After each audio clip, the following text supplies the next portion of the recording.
one very brief announcement, which is that the order of works to be performed in your program is no longer accurate. So if you could either just sort of relax and look at the screen and it'll tell you what we're about to play, but if you're worried about it, the 7 variations for cello and piano will be performed following the first movement of Opus 74, and the intermission will follow Opus 95, and the bagatelles for piano will follow intermission. That was much more complicated than I thought it would be. So just relax and enjoy. Tonight we have I think it's a fascinating program in the way that we're able to look at the stylistic evolution of Beethoven, how his music changed and how he evolved as a composer. And we have 3 wonderful guests. Stephen is also a guest, but he's not up here on stage right now, who will be looking at specifically Beethoven's physical and mental health, and how those things shaped his life and thus shaped his artistic output. Specifically, there are 2 pivotal events that we'll be looking at and how they shaped him. As everyone knows, he was deaf by the end of his life, so we'll be looking at how that affected him. And then we'll be considering the questions of how do all these issues that he was afflicted with, how did they affect him, and was he great because of these afflictions, or was he great in spite of them? So without any further ado, I would like to turn the podium over to Dr. Lily Wang.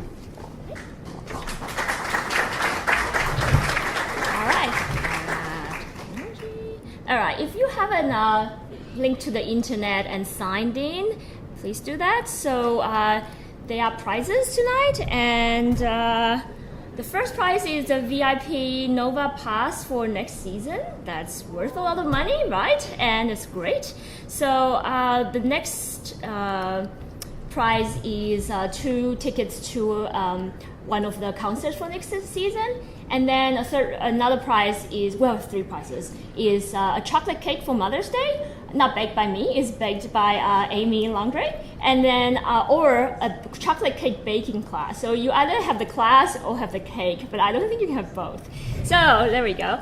All right, so we're going to talk about Beethoven, and anyone still want to log in? Any problems? It's case sensitive. You just click on one of these. And once you click that, you will be prompted to log in with your Google or Facebook. All right, so I have Dr. Maria Espinola. So she's a clinical psychologist at University of Cincinnati. She was born and raised in Argentina, and she did some postdoc fellowships in Boston. And I also have Dr. Stephen Kahn. He is an associate professor of music theory at CCM. He has published in the area of interpretation of, I can't really say these words, Schoenberg. Anyway, so he teaches a class called Intro to Neuroscience of Music, and he's a pianist. And that's me. I'm a neuroradiologist by trade, and the postcard's a neuroscientist, I suppose, kind of true. So I'm on the board for Concert Nova, and I got roped into this after doing the music and medicine concert last year, and if you remember, we had some fun. So we acknowledge Dr. Maria Kaplan for giving us some help with some ideas. All right, so this is baby Beethoven, isn't he cute? But he didn't have Instagram, he didn't have Facebook, he didn't have Twitter. How do we, I shouldn't use the word stalk. How do we find out what actually happened back in those days? So there were letters of correspondence, people wrote bibliographies, doctors wrote notes about his health problems. They didn't have CT scans or even x-rays back in those days, so a lot of these are just conjectural that we're trying to work out what actually happened to his medical problems. And he kept a book because he was deaf. He couldn't carry out a normal conversation, and this is called the Conversation Books. All right, first question. If I can get there, here we go. All right, what year was Beethoven born? Yep. So, login is, where's that one? It's https://go. Oh, you have to click one of these, either Facebook or Google or Windows Outlook or LinkedIn or Yahoo. So you have to pick one of those options. Otherwise, if you register a new account, there are a lot of things you need to fill in. So hopefully you have one of these accounts that you can just click on one of these first and then log in with your account. All right, so 18 people have logged in and people are still deciding. So some of the later questions, in the interest of time, I might have to prompt you to move on. So try to be a little more decisive. Yeah, my students will know. I'm like, hurry up, you have 10 seconds left. Next question. Okay, so last 4 people, you want to give it a go? Oh, there's no negative marking, so feel free to take a guess. Right, wow, we have a very bright class. I'm not sure if that's in your program, or I don't know. Wow, okay.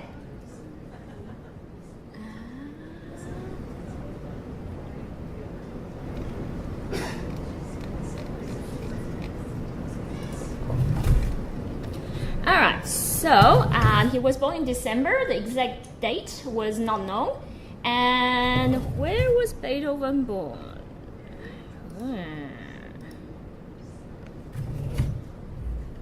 All right, pick a European city on the list. All right, so because you can actually Google, I'm going to close the poll at 30 seconds. I should have said do not Google, but I guess if I leave this for too long, all right, 5 more seconds. That's why everyone was getting that right. Now I get it. All right, last 5 people, you want to answer? Nope. Okay, so pretty good. Most people got that correct. Bon. Bon. Okay. In Germany. All right. Hello. So as a clinical psychologist, what I do for patients, it starts with a case conceptualization. A case conceptualization is a clinician's collective understanding of a patient's conditions, taking into account multiple factors like social factors, economic factors, historical factors. So this is what I'm going to invite you to do tonight. We're going to do it together. I use an approach that I call the Google Earth approach because when I think about a patient, I think about the whole world first. I think about what was going on in the world at the time when they were born, where they were born, and so we say it was Germany, what historical moments may have impacted this person's life and development and life perspectives. In this case, the Enlightenment. How did the town look like? How did it feel to grow up there in Bonn, right?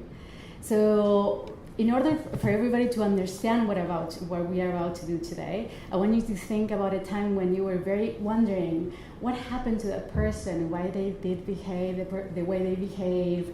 You were very curious, you were very interested in a person's behaviors. So you may have engaged in some Facebook stalking, right? You were looking at every detail of this person's life. And what we're gonna do today is gonna kind of look like that at times. We're gonna do some informal Facebook stalking. We're gonna do some scientific inquiry, some historical research, and we're also gonna share our personal perspectives and professional opinions. So Beethoven's mother, Maria, was born in 1746. She was married at age 16 and unfortunately widowed age 18. She lost a son in her first marriage and she married Beethoven's father, Johann van Beethoven, in 1767. Father-in-law did not like that, but because she was previously married. She was described as a gloomy, quiet, suffering woman. So their first child, also called Ludwig, died when he was only 6 days old, and she was miserable. She described her marriage as chain of sorrows. She died only 40, and next question. This is a radiology question, so actually. Don't worry, there will be some non-medical questions coming up.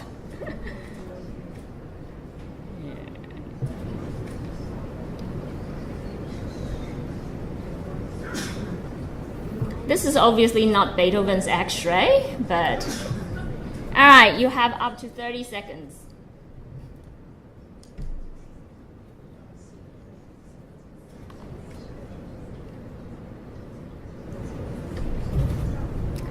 Okay, excellent. So she died of TB, and that was very prevalent at the time. So, all right. Beethoven's father, he had limited education, and he was trained as a musician. He actually had a court appointment, but he developed alcohol problems just around the time of Beethoven's birth.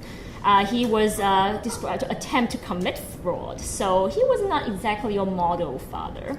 So he was arrested when Beethoven was 18, and his son had to bail him out. That's usually the opposite problem, right? But by a teenager, his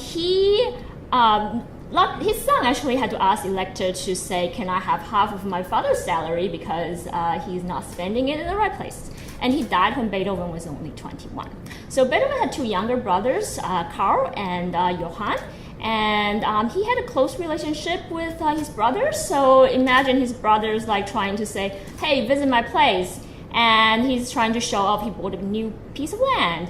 But Beethoven actually wrote him back, "Thank you for the invite, I can't quite go," and brain honor. So he is trying to have some fun with his brother.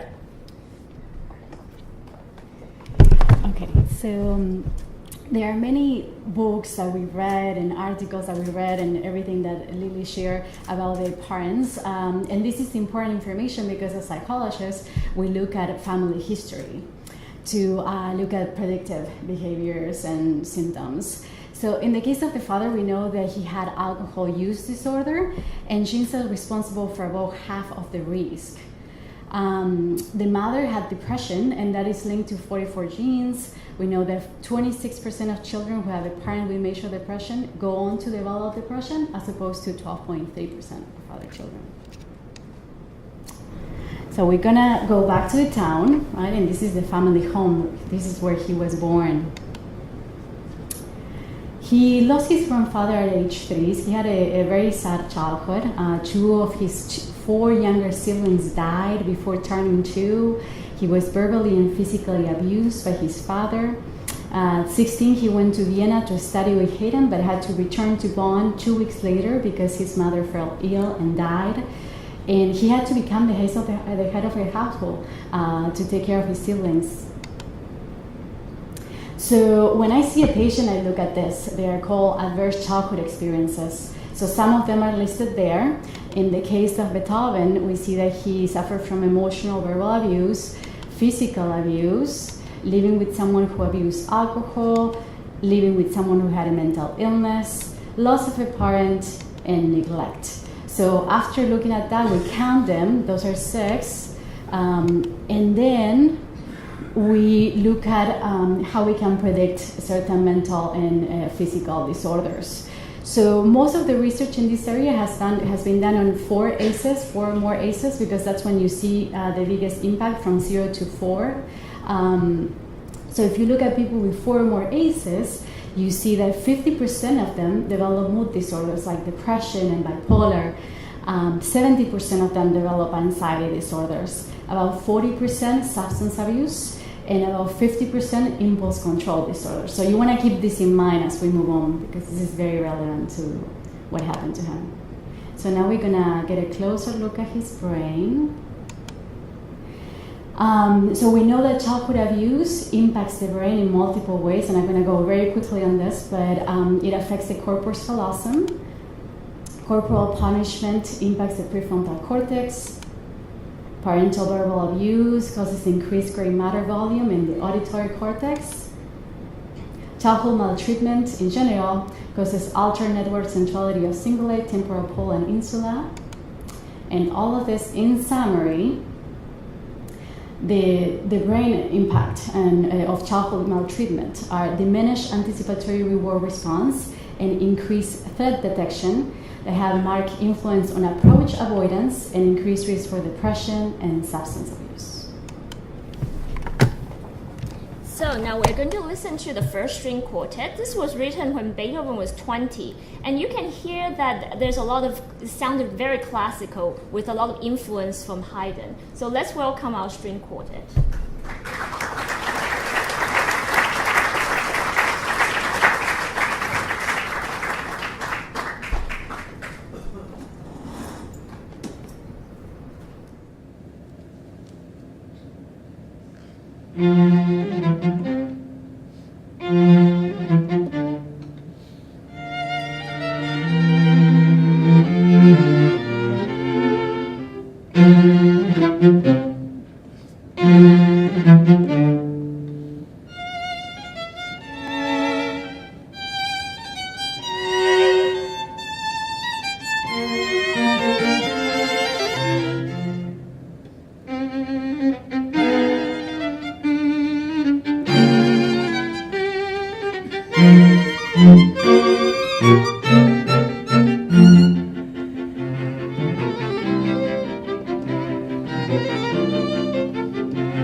Right, so now next we're going to talk about medicine in Beethoven's days. So this is an interactive question. So what is the recommended treatment for deafness in Beethoven's days?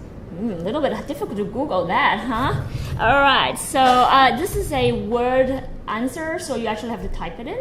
So I'll give you 30 seconds.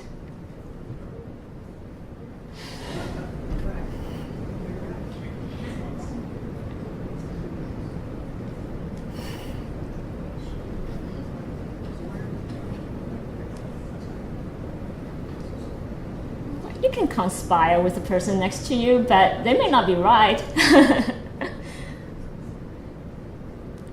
Okay.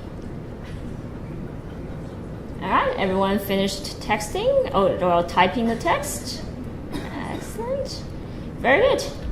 So I'm curious. Whoa. Okay. So that gets them. The bigger the words, the more people vote that. So sound amplifier. True. I don't think opium was around then. Not that I know of. Leeches, just different spelling. And ear hone, wax. Let's go see a doctor. I guess that applies any time, right? So okay. Very good. And so his doctor, Dr. Schmidt, actually wrote in a letter that from leeches we can expect no further relief. So that meant Beethoven had lots of leeches. So leeches and bleeding was actually recommended for headaches and deafness. So that's, back in those days, it's very limited what they could do. You actually have to use exactly 12 leeches to the jaw if you have a toothache. Hopefully no one has a toothache right here. And to the knee for gout, and very interesting. And then bloodletting, which is kind of gross, but that was kind of standard of care those days. So we're going to listen to our second string quartet, the harp, and it is a little 9 years later after the first one we heard.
So that piece was written during Beethoven's middle period, or also called heroic period. This was a time when he was most productive, and he wrote lots of pieces. So it's a heroic period. What do you think is the heroic key? If you have perfect pitch, you can cheat, because that last piece was in that particular key. I don't, so I will have to. You have 15 more seconds.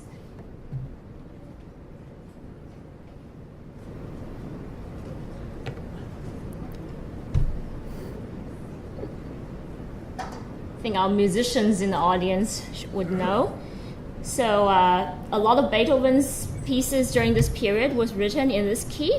And so, interesting, most people picked D major, so it's actually E flat major. And this is thought to evoke stateliness and almost a religious character. So these were some of the other pieces, including Symphony No. 3, the Eroica, was written in this key.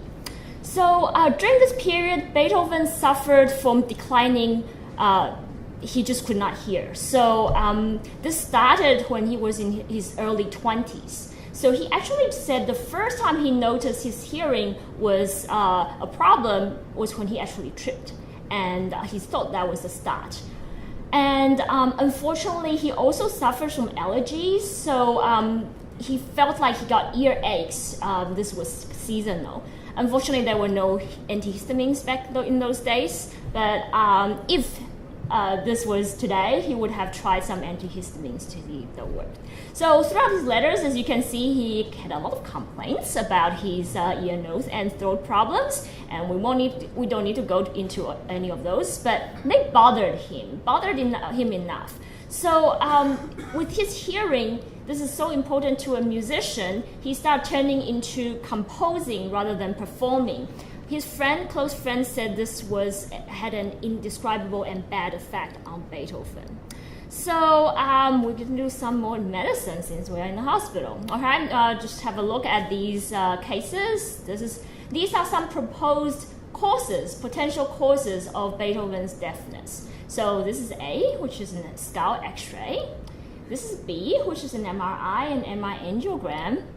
Okay, I'll show you these again. These are X-rays of the knees. This is a CT through the temporal bones. This is the ossicles.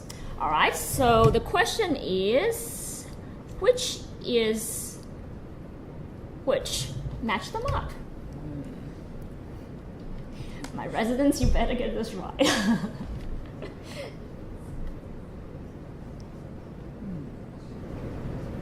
Wow, someone got this correct. I'm impressed. If you're not a radiologist, consider a career change.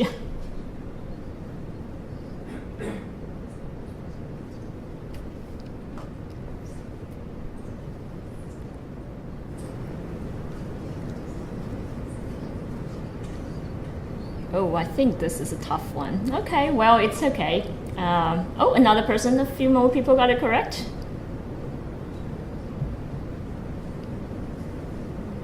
All right, 5 more seconds.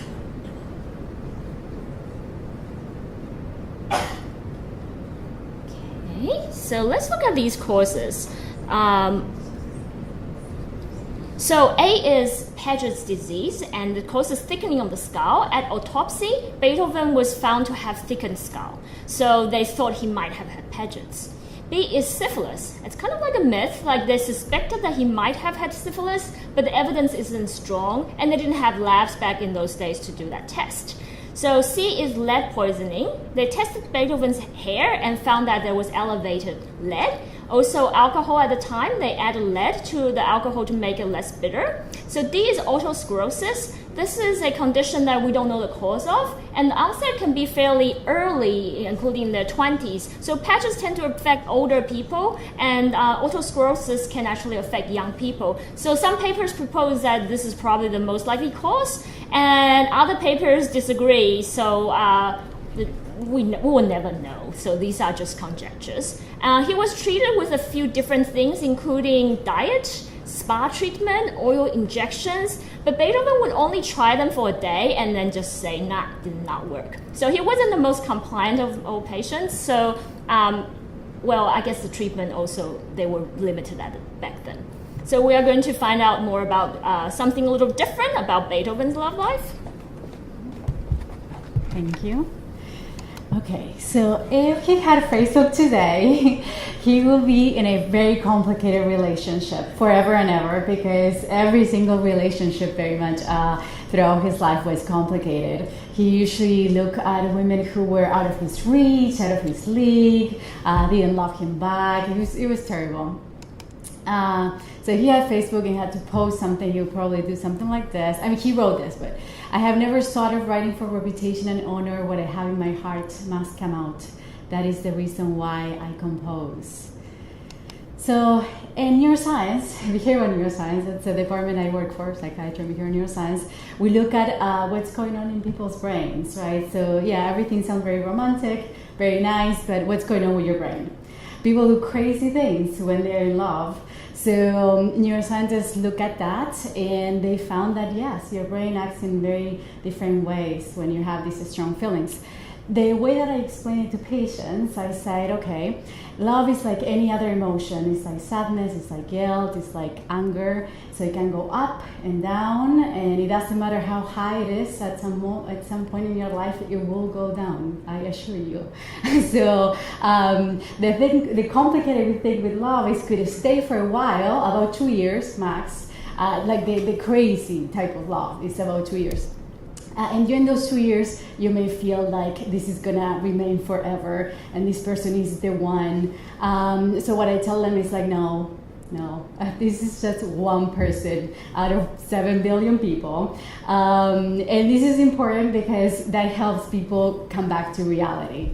So in his case, he was very much out of reality at times when he was in love.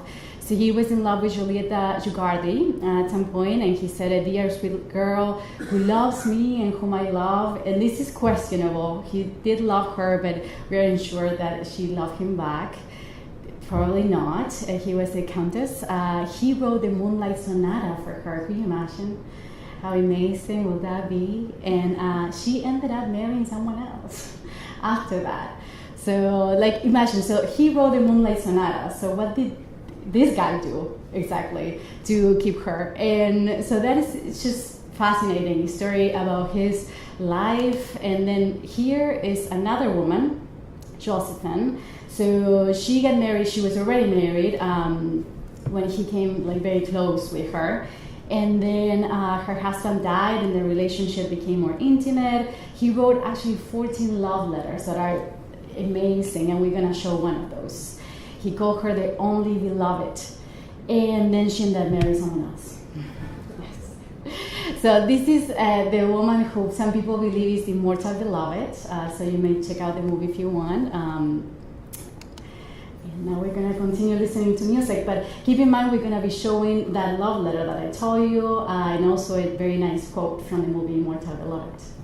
Okay, so these are variations written based on Mozart's Magic Flute, and it's a love story, and it's a happy love story, so you can see Beethoven really longed for love. So we're going to listen to the 7 variations.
And now we are back to speak about his mental illness. So people believe that he had bipolar disorder. So bipolar disorder is characterized by two different phases. You have periods of depression and you have periods of mania or hypomania. Depression, as most of you know, consists of depressed mood most of the day, nearly every day, feelings of worthlessness, sleeping problems, loss of interest of pleasure, decreased activity, sometimes recurrent thoughts of death or suicide. Mania is the opposite, right? It's elevated mood, euphoria, high inflated self-esteem, grandiosity. So when people are manic, they feel on top of the world, they feel they can do anything. And you can see that a lot in his writings. We will go back to that later. So we also look at the brain and we can see big difference when a person is depressed and when they are manic. And this is the same person, just at different times, the bipolar disorder. So now we're gonna enjoy more music. I want you to pay attention to what we're gonna be showing too. We're gonna be showing the Hellenstadt Testament, which is a letter he wrote to his brothers. And it's a very, very interesting letter that gives you a great insight into his mind.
So now I'm going to focus on the creative illness. And I really like this quote. It says, "No great genius has ever existed without some touch of madness." So during 1815 to 1820, he went through something that some people called creative illness. It's not it's not an accurate diagnosis that we use today, but it was a concept developed by Henry Ellenberger. Some people also call it a stress-induced psychotic reaction. So basically it was a period of very low creativity and overwhelming stress that ended in recovery and radically changed his musical creativity. The precipitating factors, what happened prior to this, was unhappy love life that we referred to, deafness, no musical projects or plans for a while. The concert performances supported by the aristocracy of Vienna had ended, and he had a lot of issues related to his nephew Karl. So after his brother died, he sought legal custody of his nephew, and he went through a very difficult legal custody battle. So during the prodromal phase, which is the period prior to developing the illness, he returned to his bed for days and weeks. He disappeared for 2 months. His friends didn't know where he was. He described himself as being mentally confused. He attempted suicide. He wrote about prostitutes and the guilt of seeing them. He neglected his personal appearance, and he engaged in unproductive or created mediocre music. So the symptoms that developed during this specific period, where they believed that his sister-in-law was bribing his servants and may have poisoned his brother, that she was in love with him, and that he may be the true father of his nephew, that doctors have sinister motives, that servants, lawyers, and his brothers were all plotting against him, so he started having these paranoid symptoms. And then in 1819, he began sketches. So while he was very sick with these symptoms, he began sketches for the Ninth Symphony. And then in 1820, by the end of it, he entered this last and greatest periods of his life with his piano sonatas, the Ninth Symphony, the Missa Solemnis.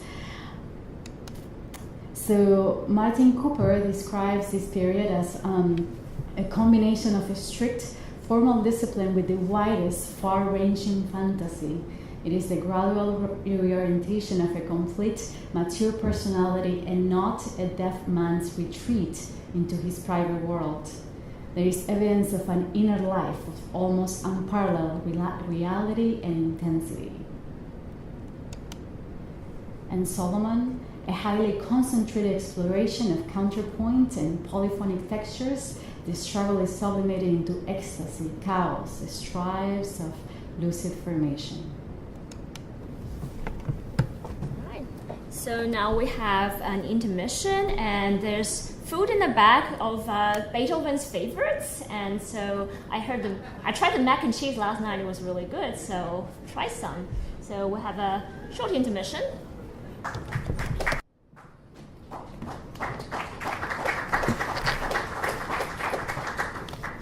Oh, thank you, and good evening. I'm here to offer musical perspectives rather than medical perspectives.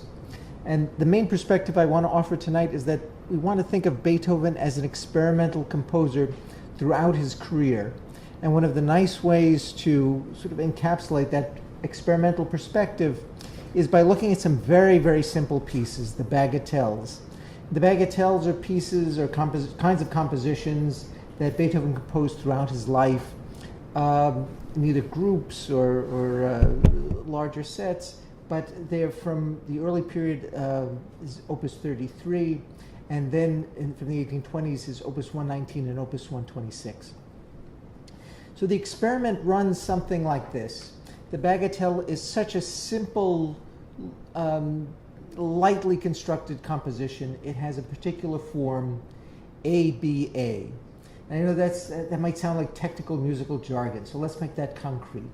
So the first bagatelle we'll hear is the Opus 33 number 5. And David, if you'd kindly play, what does A sound like in Opus 33 number 5?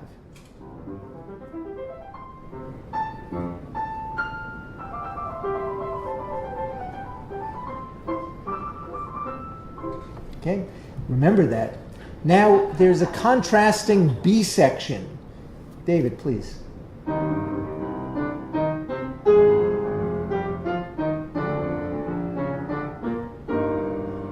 Right, you hear the B section is contrasting. It's very low. It tends toward the minor. It's a little more tonally volatile than the very lyrical and sort of high A section. So in a bagatelle, we recognize it because it's an ABA form. That means A comes back, and we should recognize that. David, if you would.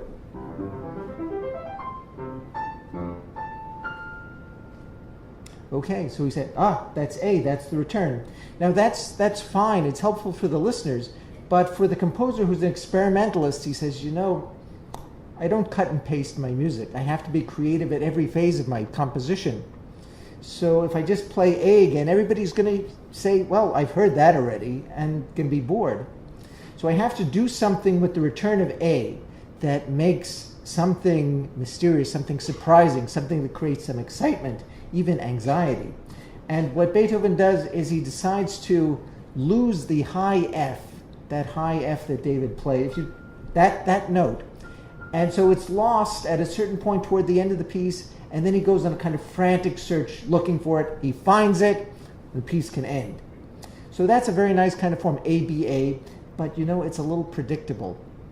And the experiment that Beethoven ran in the Opus 119 pieces, at least the two that we'll hear in numbers 8 and 11, is to make the piece much shorter, to hear A as A, to hear B as B, but to hear the return of A not as a thematic return, but as a return of a kind of topic, a kind of tonality, but without the theme really ever coming back. So when you'll hear these Opus 119 pieces, I think you'll find them a little mysterious, a little peculiar, and the recomposition of the A section, a kind of a synthesis of everything we've heard before, but without actually hearing almost anything we've heard before. Everything comes back in a strange combination.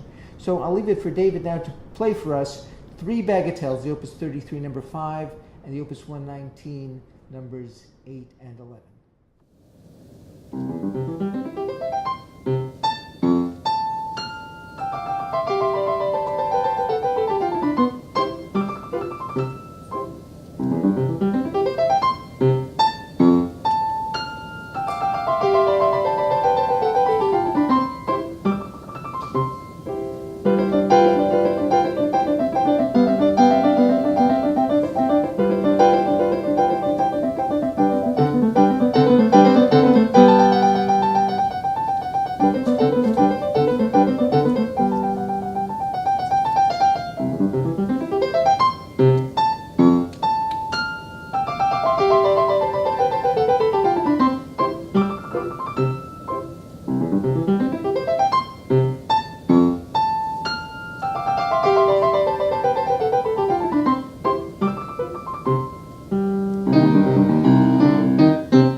very brief pieces. I hope you found the first one funny, because it's one of Beethoven's best jokes, I think, in that little spot. I'd like now to talk about the string quartets. On this evening's program, we have portions of 5 different string quartets, and each one of them shows us something of some side of Beethoven the experimenter. The first one we heard was the opening movement of the Opus 18 number 1 from around 1800, and it's just important to note that between the time that Beethoven composed the piece and the time it was published, about a year in between, did extensive revisions on the composition, and the problem was to decide, should it be a long piece, should it be a short piece? What should the moods of the different movements be? And he toyed quite a bit with the proportions of the work. The next piece, the Opus 74 number 1 piece, I have to show you a little bit something about that, because there's a quotation attributed to Otto von Bismarck that you probably will recognize. If you like laws and sausages, you should never watch either one being made. And the same may be true of string quartets. This is a nice transcription of a sketch page from the Landsberg 5 sketchbook of Beethoven. And you see that it's nicely transcribed and looks very neat and orderly as Beethoven's working out the beginning of the Opus 74 number 1 quartet that we heard in the first part of the program. But if we look at the actual page that Beethoven wrote, that a musicologist had to transcribe, it looked more like this. Right? So that's the Beethoven we know and love. That is the Beethoven whose mind is active, we really feel close to the way his pen works and works on the paper. The mind is in action, and you sort of see the skid marks of that mind going in full blast on the page here.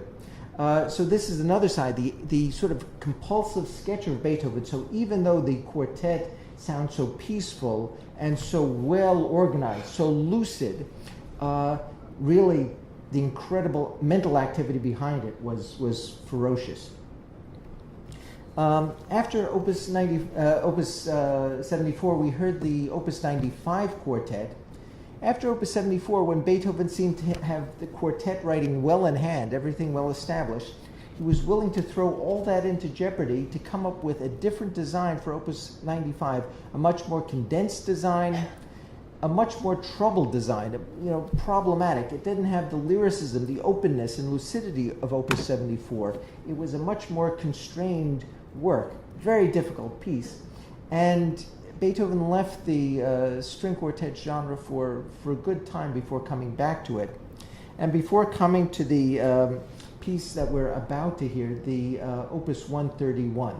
Now this is perhaps Beethoven's favorite piece. It's a late quartet movement, late quartet, and it's 7 movements, which is unusual. 7 movements, about 5 or 6 different keys for this piece.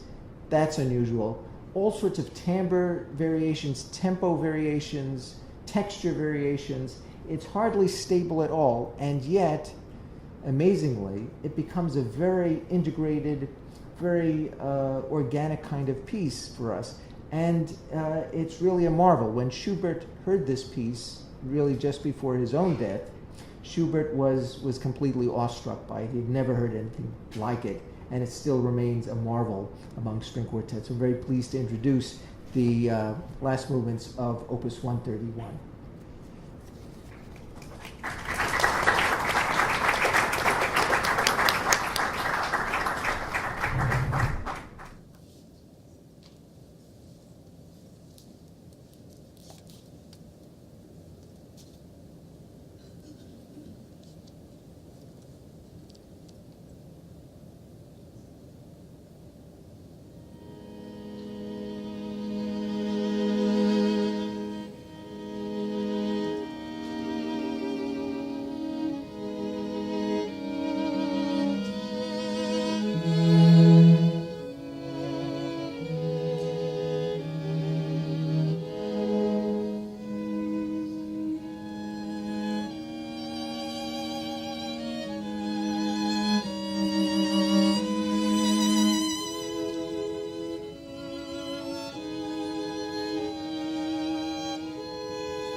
there was a musician who heard this piece and said, after this, what is left for us to write? You have 20 seconds. No Googling. I'm going to close the poll at exactly 30 seconds. No one wants to guess? Oh. All right, sorry, too late. So it was Schubert, actually. Stephen told you a little earlier, hinted at that.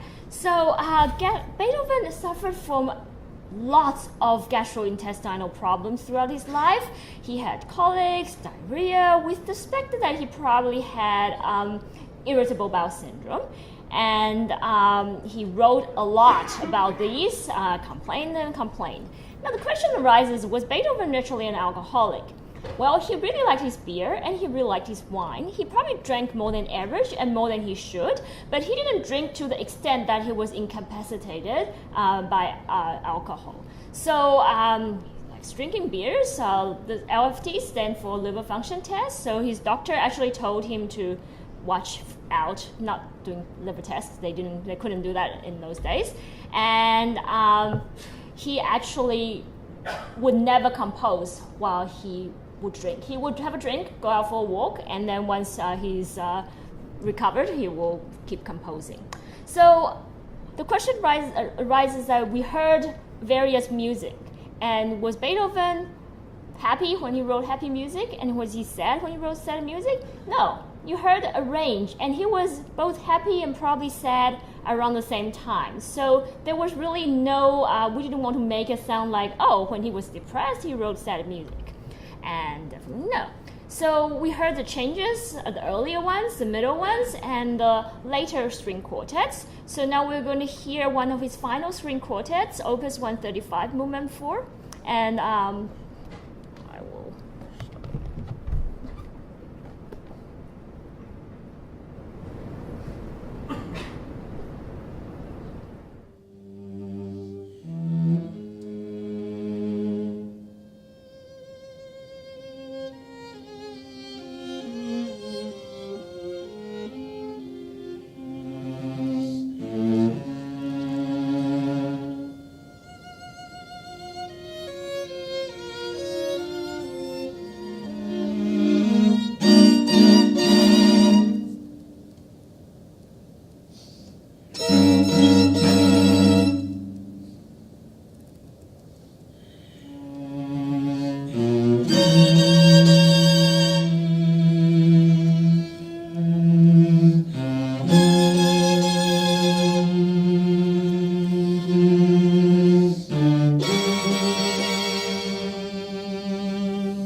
Beethoven actually wrote in his manuscript must be, and he actually wrote it must be. It sounds like he was questioning something. We don't know about what. Was it about money, how much to pay his servant, or was it about life? We don't know. So there is. And now we're going to speak about creativity and illness. So there are so many theories about this. People argue a lot about this issue. And Ted Nelson brought it up at the beginning. He was asking a question. He said, was he created because of his illness, or was he created in spite of his illness? Right? So people question that a lot. In many words, Beethoven here seems to answer that. He says, the idea rises, grows upward. And I hear and I see the picture as a whole take shape and stand before me as though cast in a single piece. I have several compositions in labor at once. I could almost grasp the ideas in my hands. Out in nature's open, in the woods, during the silence of the night, they are aroused by moods. So he's basically saying, it's my illness. It's the feelings, the emotions that are crazy inside of me, and I need to express them. So this seems to suggest that it's the hypomania, mania, playing a role here. Now, the authors of a book on creativity and bipolar disorder also make a reference to this. Specifically, they said that Beethoven, his manic days of pure joy, was something that he prayed for, that he was seeking constantly. And I do see patients many times say this. They don't want to take their medications because they said, yes, depression seems unbearable at times, but I know mania is coming back, and I want that again. I want to feel like everything is possible. I want to feel like the world is beautiful, that everything is bright, and that things are incredible, and I can't do anything. That's a very common feeling during the manic episodes. Then Martin May, he wrote Diagnosis Genius, he said the profound hearing loss plunged him into dark moods that brought him to despair and nearly to the point of putting an end to his life. So he's basically saying the opposite, at least in this section. He's saying that the depression really put him down completely, right? To take away all his creativity in his life. But art held him back. The urge to compose and create complex musical works that had made him immortal. So what he's saying is that art served as a coping mechanism. Art helped him survive and helped him overcome everything that he was dealing with. And then I showed this quote before, it comes from the Testament that we read, and he's saying here that he, in defiance of all the obstacles of nature, I done all in my power to be included in the ranks of estimable artists and men. So here, we can interpret this in different ways. One could be that, so as we mentioned before, mania can make you feel that you can do anything, you can change the world, you can be immortal. And we know now that he changed the world and he was amazing. At the time, though, a lot of people didn't believe that exactly.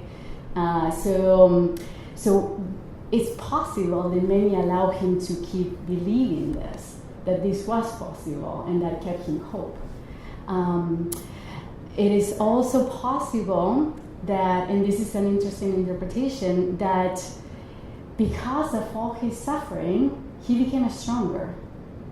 And the more obstacles he faced, the stronger he became, the more capable, the more fascinating, right? So that would be another way where his creativity was influenced by his suffering.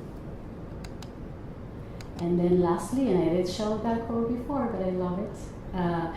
It says, he was an artist, and what he was only through music. The thorns of life had wounded him deeply, like the trauma that we discussed earlier. So he held fast to his art, even when the gate through which it entered was shut. He carried the music in his heart. Right, so Beethoven died when he was only 56, and our final question. Well, oh, sorry, too late. One more question. Well, he actually died of cirrhosis. At autopsy, he had a cirrhotic liver.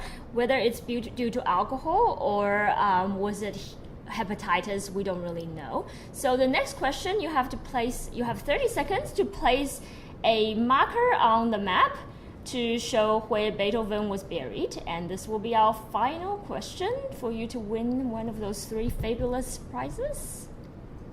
Whoa, okay, very good.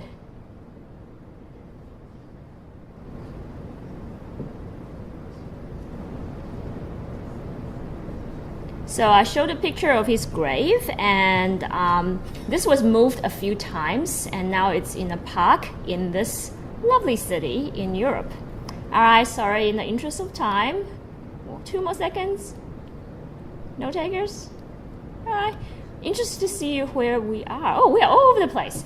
Okay, it's all right. So he was actually buried in Vienna. Okay. So the last piece is from Symphony Number 9, and this is called the Choral Symphony. This is one of the last. Was the last complete symphony that Beethoven wrote. He was completely deaf, and the audience really loved his music, and he was conducting, but he couldn't hear it. So the audience had to throw their hats and scarves in the air to show their appreciation. It's based on a poem by Friedrich Schiller, and this is kind of brings to conclusion that we looked at Beethoven's internal problems. He was miserable. He was suffering all this time, whether it was mentally or medically. And his life circumstances were not easy, and he didn't have, he didn't marry the love of his life, and but he did not give up. So he wrote and wrote because he felt like he had so much to share with the world, and these helped to shape him. And his music, as we heard, through different time periods, evolved, matured, and triumphed. So let's enjoy Liszt arrangement of Symphony Number 9, Movement 4. And because I forgot to do this at the beginning of the second half, I have some very brief thank yous. We need to thank some of our very important donors, our season sponsor, Duck Wadsworth, our sponsors, Ann and Harry Stanton, Tom and Dee Stegman, without whose generosity we would not be able to do this, as well as support we received from Artsway, the Cincinnati International Wine Festival, and the National Endowment for the Arts. And if you would like me to thank you from the stage someday, there is a page in the back of your program. You can mail us a check. It is also very, very easy, if you enjoyed tonight's program, to go to our website at concertnova.com. There is a Donate Now link, and it really is super easy. We couldn't do this not only without the support of ticket sales, but without the support of those of you who choose to donate to support us. So we'd like to thank those of you who do and encourage you, those of you who have not yet, if you enjoyed this, to please consider. So now a really, really happy piece of music.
all very much for coming out tonight.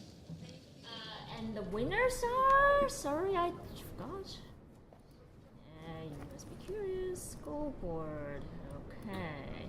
Oh wow, we have 4 people who have top score. So we'll figure something out. We only have 3 prizes, so we'll figure something out and email Counselor Nova, and we'll be in contact. Okay. So thank you so much for coming tonight, and have a good night.